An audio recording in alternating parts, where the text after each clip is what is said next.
Well, ladies and gentlemen, welcome back. It is Core Officer here yet again, bringing you guys some interesting gameplay. Yeah. Um. Well, on a side note, though, it's survival, and everybody loves survival, right? Alright, guys. So, this is yet another intro video, and I actually didn't think I'd be making a third one. I thought, I'd just make my two, be happy about them, and then go about probably making some MW3 videos. But instead, I thought to myself, well, I got this kind of awkward gameplay for a series that I really want to start, but I don't really want to make it a legit this footage. I didn't want to make an episode because it's just not it's not good. It's not good as good as I wanted it to be. But since this is going to be an intro video on this series, I'd like to talk a little bit about what this series, or I like to call it the 44 Survival, is going to be. Basically, I'm going to go into a special ops survival lobby, and I'm just gonna slap on the 44 Magnum and use it. And I'm gonna have a lot of fun doing this. And pretty much, yeah. And I was actually planning to do this solo. The episodes, once I start uploading those, are all going to be me playing solo. I'm aiming for somewhere around between the high 20s and the low 30s in terms of rounds. So yeah, pretty high caliber stuff. High caliber, no pun intended. Yeah, pretty high caliber stuff. As the gameplay is concerned. So I really hope you guys can, I don't know, enjoy this. I guess this is kind of like, I guess a break, not really a break, because I've only uploaded like one video of actual gameplay. So this, what my original intention for this was going to be is that, like, I'm not all that good at Call of Duty. A lot of people think I am, but I wouldn't consider myself to be a good player. So I would consider myself to be more of an, like, kind of just like an above average player, but nothing like good, nothing special. No Grizz. I'm not Grizz or anything like that. I don't even snipe, actually. There's a small little secret for all those who are watching this video and interested in my content. I don't snipe. Don't expect me to snipe. Don't ask me to snipe. I can't snipe. It's impossible. I will fail. I will die because, like, I follow the I guess you can call it the sniper's doctrine, or whatever you want to call it, or whatever, or maybe just camping. I guess that is a better explanation.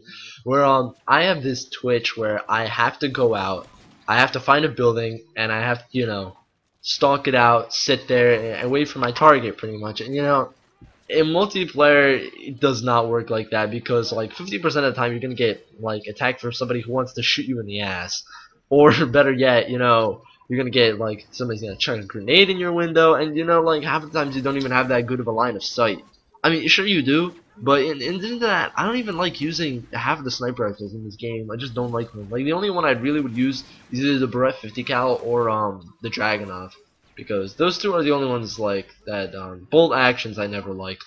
Not because they're slow, but just because they seem a bit too overblown for my style of play. Like, it's not that I like to spam. No, I don't spam, actually. It's just that, I don't know, there's something about them that's it kind of like, alright, here, I'll compare it to this. I'll compare it to pump action shotguns, because for a very long time I hated pump action shotguns. I thought they were stupid. I really didn't like them. I just didn't like the prospect of having to reload after each shot. And I think this kind of carried over to sniper rifles, because I use shotguns and some machine guns a lot more than I use stuff like, snipers. I just favor the kind of, like, close up, in your face sort of gameplay. I like it a lot more than, like, God knows how far away from the map and you can't see you guys. Like, what kind of warfare is that? Come on.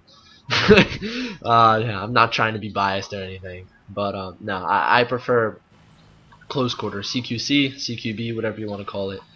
But yeah, as for these AC-130 videos that I hinted on in my second introductory video, those are on the way. Those are on the way. I know this video came out in an extreme delay, but the reason for that, I could probably describe this video that I was going to result was actually supposed to be Skyrim gameplay.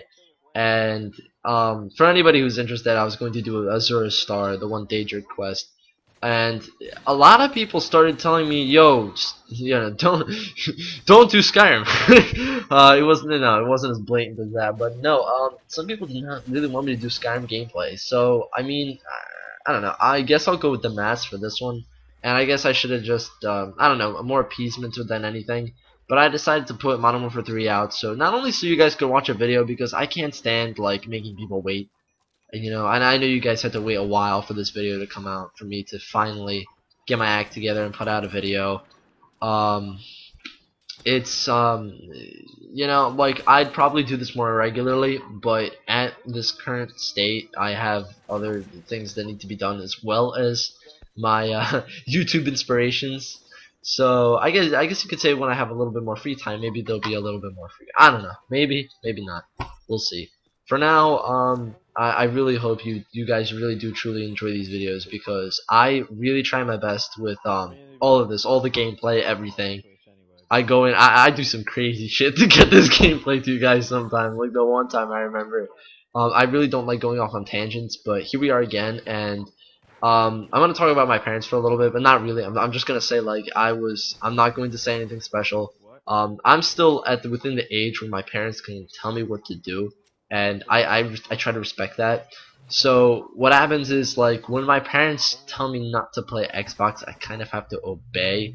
But then it comes to the point where it's just like it gets kind of ridiculous. So there's like a border between like reason and non-reason, or whatever insanity, whatever you want to call it. And sometimes I judge it for myself, where, like, you know, I think the restrictions are becoming too harsh. So I start to do rather impractical things, like going to sleep at 6 p.m., waking up at 3 in the morning.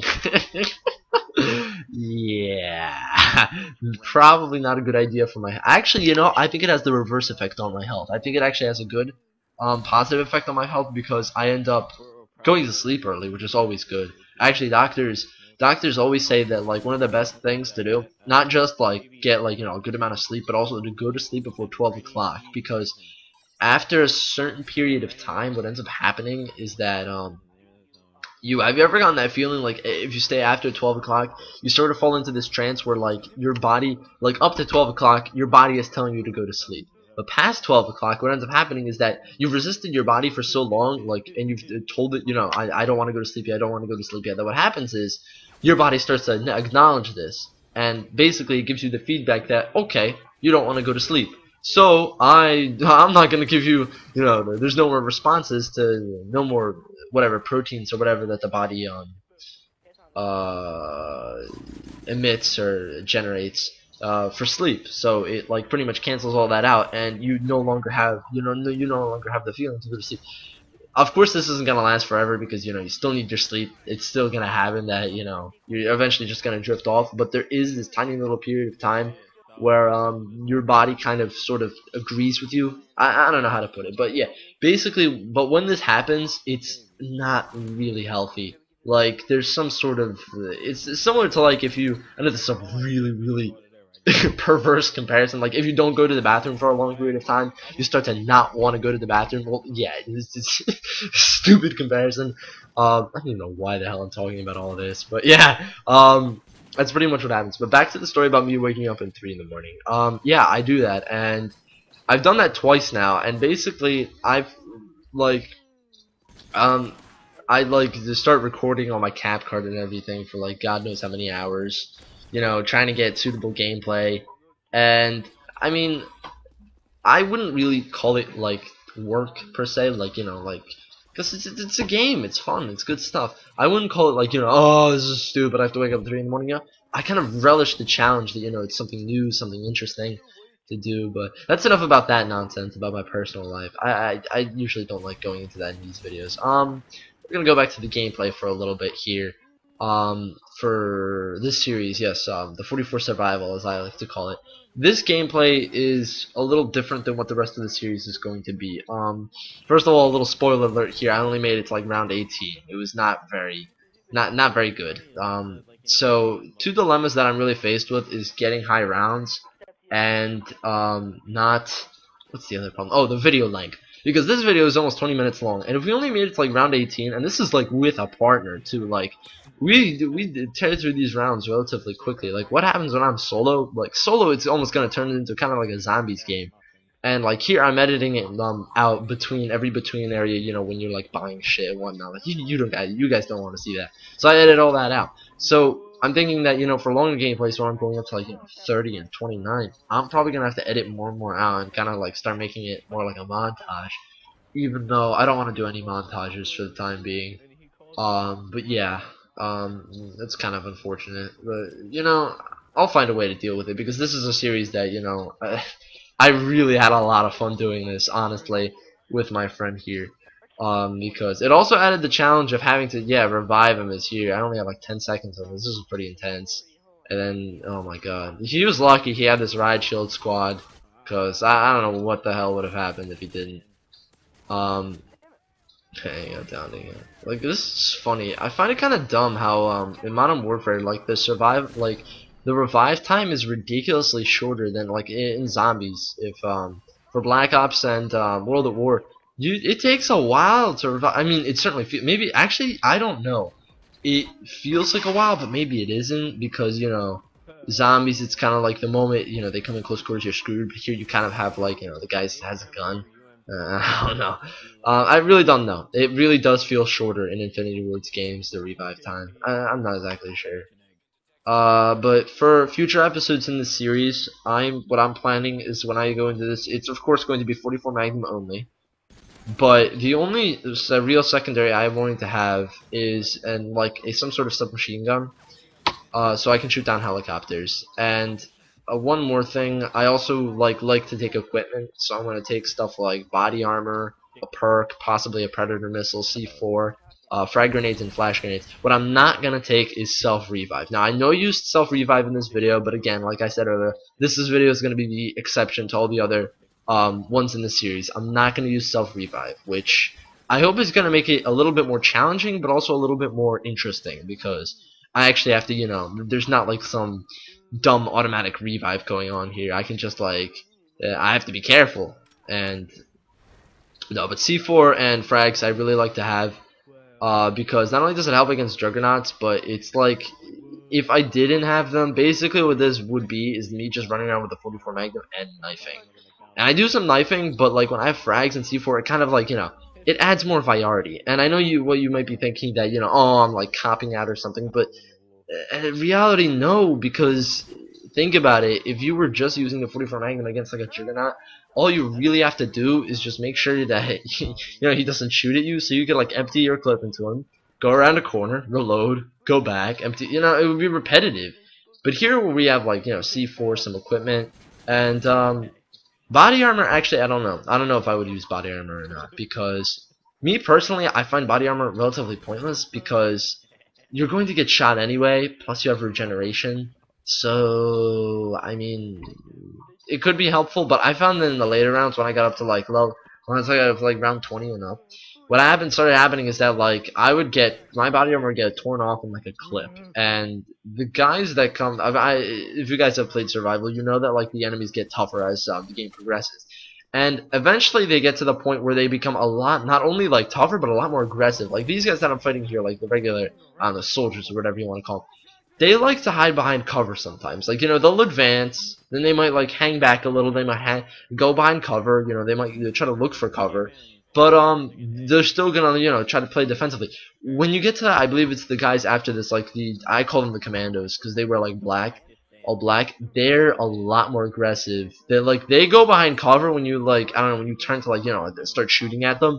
But when they're like running after you, oh god, no, they just like you know, bull rush towards you, and it gets quite annoying because you end up taking a lot of bullets as you're like running away. So I found my body armor getting completely shredded off, and I just found it pointless in the later rounds. But either way, for future episodes in the series, definitely look forward to once I can get them out. Also, like I have to actually record this and get the gameplay done for this, where I at least get up to like I'm gonna aim for like 28, 30, somewhere around like a high level. So like this is good gameplay. Like, you know, it's not this half-assed shit where it's just like, whatever, round 18, No, come on. And another thing, in this video, this is something that I'm going to be avoiding. I use the RPG as a secondary to shoot down helicopters, and this is actually a very bad idea. Now, a lot of people may not know, or a lot of people may know, I'm not exactly sure, but in Modern Warfare 2, switching to like a lighter weapon, like a pistol, for example, or a submachine gun, does not increase your run speed. It's whatever like the slowest weapon is. So say if you have a light machine gun and then you have a submachine gun in your secondary, if you're running like overkill and multiplayer, when you run around with your LMG, you're going to be pretty slow, right? If you take out your SMG, you're supposed to run faster because the SMG's mobility is a lot higher, but you won't. You're going to run the same speed as an LMG, and yeah, here I got down for the first time. I don't know. I don't know if you can call it boredom or just carelessness, but again, like when I'm playing solo and when I actually get these videos up and rolling, there won't be this issue where I can die. Yeah, you know, like in those episodes, the moment I die, the video is over. So the stakes are a lot higher and it's a lot more interesting, and I think it will be actually. I'm really looking forward to what I can do with this series, and hopefully, I really hope you guys enjoy it because I know I'm going to be putting a lot of work into getting up to round up to round 30, and I know it's going to be hilarious to watch. I might actually even like live commentate some of it. Maybe that all depends.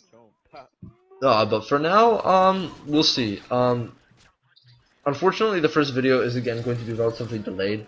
Not only because I have other things to do, but it's like I have to pick a good day to do this because not only do I have to have a good opportunity, but I have to be kind of in the mood because this takes a while. Like even getting up to round 18 on solo, it takes a lot longer because you fight the same amount of people. I'm pretty sure you fight the same amount of people, but you're solo, so you gotta like it takes a little longer, unfortunately. But hopefully I'll be able to like put it down to like a manageable length on YouTube so you guys can so you guys don't get bored. And even here I'm trying to talk a lot because I mean 20 minutes is like a lot. If I was like live commentating this would be a whole different story. Like, you know, 20 minutes would fly by, nobody would even notice. But seeing as though this is already recorded and I'm just here talking on top of it, I don't know. I guess I have to kind of make up stuff on the spot. But either way, those are going to be the parameters for the videos. I think I've discussed that enough. What I next want to talk about is two things: any Skyrim gameplay to come, and the AC-130 videos that I talked about earlier in my second introductory video. Pulled a fail there. I think this grenade makes up for it. Maybe it doesn't. I don't remember. No, that was the fail grenade also. I apologize. um, yeah, the AC-130 videos are on the way. I have those actually capped already, so all I have to do really is just like upload them. The biggest problem now, if anybody like just wants to know, because I know it's pretty late in the video and some people might have left. If anybody does want to know, the commentating is the annoying part to do because it has to be done at the right time. Not going to provide any other details than that, but yeah, it has to be done at the right time. For me personally, you know, I'm gonna cut talking about my personal life. That's enough about that. Gameplay, yeah, there's nothing really much else I can say other than I was kind of disappointed by the end result of this. Even though I did have a lot of fun playing, but the solo it gets a lot more hardcore and intense, especially after like round 22. You start to see like it gets crazy, and then like when the 44 Magnum doesn't even kill in like one clip anymore, then you really gotta hunker down. Like you gotta know where to play, and that's where the C4 and the frags become a lifesaver. But at the same time, they kind of become a problem because not only do you have to place them down, but you have to know when to set it off. Because I know there was a few instances in this video where I didn't set it off at the right time and it ended up killing nobody. So we'll see. I'm really looking forward to it. The AC-130 gameplays, as I mentioned earlier, those will be out in due time. And talking about those, I mentioned in my second introductory video also that I like to use bad guns. Now, this is true. I do like to use bad guns, and we're actually coming to the end of the video, so I'm gonna have to wrap this commentary up. But the AC-130 videos are mainly it's mainly me playing with my M4, and I'm just gonna leave that realization with you guys for the time being, because yeah, we are coming into the end of the video. Some concluding words. I really hope you guys are enjoying all of this that I'm doing, all these videos I'm putting up for you guys. I do this all for your enjoyment. I love doing it myself. I hope you liked it. Please tell me what I did or did not do wrong, and I'll see you next video. Thank you for watching.